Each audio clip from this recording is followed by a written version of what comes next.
If the upward call of God is to follow Jesus Christ, then I ask you, what in your life is causing you to take your eyes off of this call?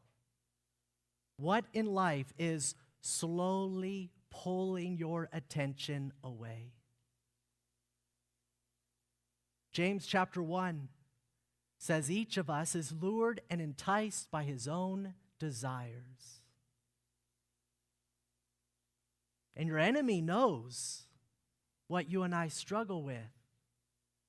Richard Baxter called Satan the greatest of all fishermen. He knows the exact lure to use to lure you away.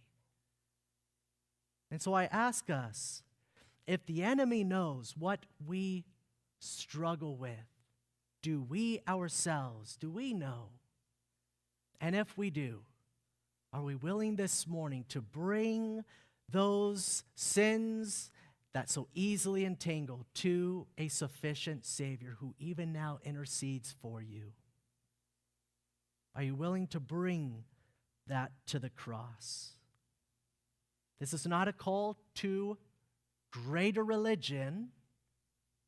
This is a call to consider Christ of greater wealth than the treasures of Egypt, to look to Jesus rather than the fleeting pleasures of sin. As one pastor said, till sin be the sourest and Christ the sweetest. So what burden of sin do you need to lay down this morning in following him? And lastly, what burden for the lost do you need to pick up? If you have tasted and seen that the Lord is good, then consider the good you withhold from those who need it most.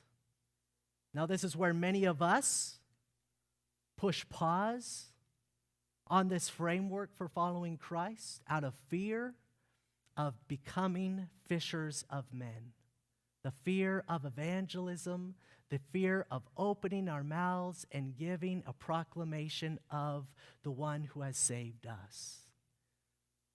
But if you are afraid, I want us to be given an excuse today, a way out. And it's this: if you have been forgiven little, by all means, you have permission to speak little. But if you've been forgiven much, do not stop speaking till all have heard how much the Lord has done for you. So as we close this morning, what burden of sin do you need to lay down in following him? What burden for the lost do you need to pick up in becoming a fisher of men? And as you consider those two challenges, consider once more verse 20, the disciples' response. Immediately, they left their nets and followed him. May we respond in the same